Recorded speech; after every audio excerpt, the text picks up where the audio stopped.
की दहाई में जब हमारे जर्नलिस्ट भाइयों की तहरीक दम तोड़ रही थी तो उस वक्त के लीडर परगना साहब ने फैसला किया कि हमारे लोग कम हैं और हमें अपनी ताकत के लिए मीडिया वर्कर्स को अपने साथ मिलाना पड़ेगा। और उस वक्त तहरीक जिंदा हुई और मीडिया वर्कर्स की ताकत के साथ वो तमाम एहतजाज कामयाब हुए। तो हम वो लोग हैं जो मीडिया वर्कर्स की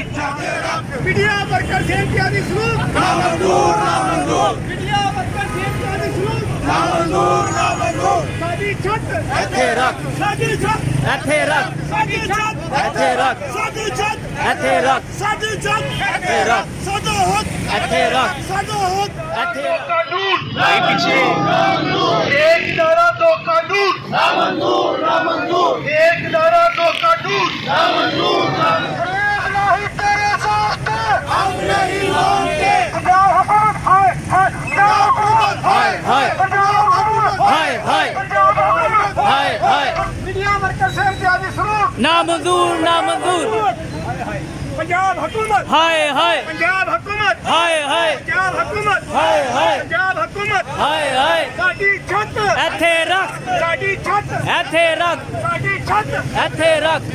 मीडिया वर्कर्स ਜ਼ਿੰਦਾਬਾਦ मीडिया वर्कर्स ਜ਼ਿੰਦਾਬਾਦ मीडिया वर्कर्स ਜ਼ਿੰਦਾਬਾਦ साडा हक ਇੱਥੇ ਰੱਖ साडा हक ਇੱਥੇ ਰੱਖ साडा हम नहीं मानते मीडिया वर्कर्स से इम्तियाजी सलूक ना मंजूर ना मंजूर मीडिया वर्कर्स से इम्तियाजी सलूक ना मंजूर ना मंजूर मीडिया वर्कर्स से इम्तियाजी सलूक ना मंजूर ना मंजूर साडा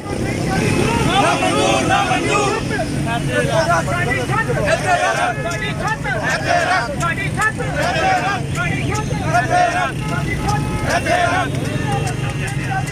ना मंजूर ना मंजूर मीडिया वर्करों से इत्यादि सलूक ना मंजूर साडी छत ਇੱਥੇ ਰੱਖ साडी छत ਇੱਥੇ ਰੱਖ साडा हक ਇੱਥੇ ਰੱਖ साडा हक ਇੱਥੇ ਰੱਖ साडी छत ਇੱਥੇ ਰੱਖ